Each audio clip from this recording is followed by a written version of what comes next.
People. The world is full of people. People on the streets, in football stadiums, people on beaches, children in schools, old people in retirement homes, workers demonstrating to protest for their rights, people talking on the phone in the subway, people sitting in a park bench reading a book, mothers looking after their children. Most people go through life without paying much attention to their fellow human beings. But Vivian Maier had an obsession: to photograph people. The more people, the better.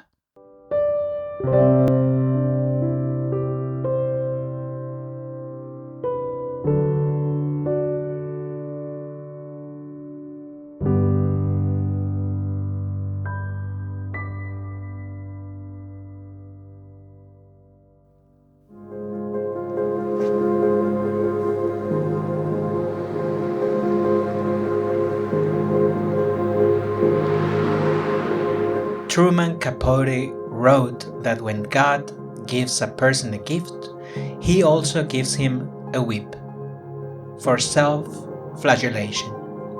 It is not clear when Vivian Maier discovered she had a gift.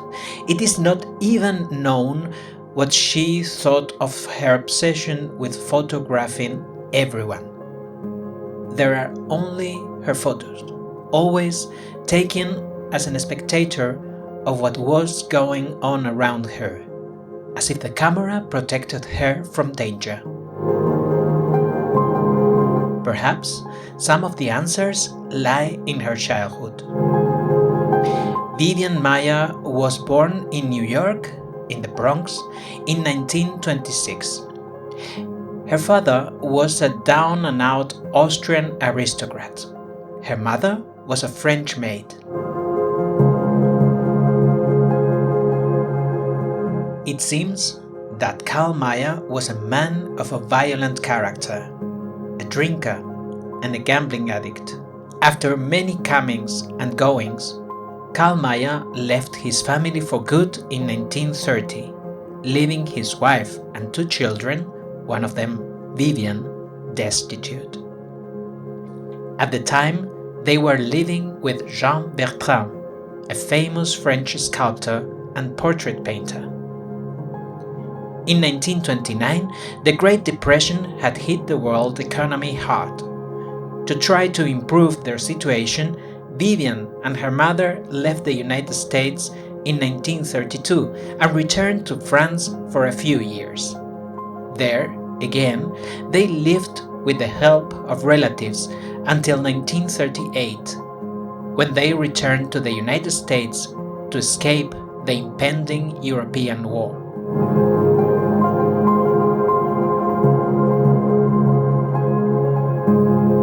Vivian Maier wanted to study, but her family's financial circumstances prevented her from doing so.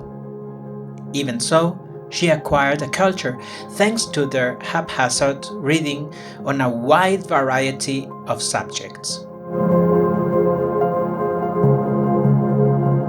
On her return to the United States, Vivian Maier's family was plunged into the lumpen. The young woman eked out a meager existence, working in factories until she got a job as a nanny.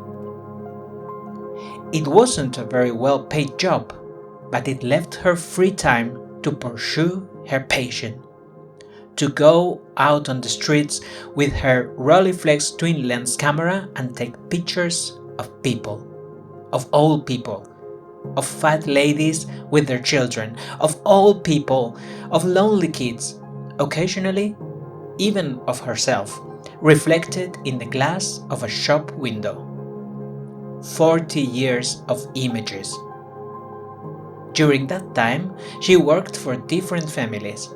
Everyone remembers her as a withdrawn, uncommunicative, solitary person. She died surrounded by old newspapers and hundreds of rolls of unprocessed film. Her work was discovered by chance. At a flea market, a photographer discovered a box full of film reels and bought them all. Thus it was discovered that Vivian Maier had spent her life lying. One of the greatest photographers of the 20th century had spent her life disguised under the identity of a humble nanny.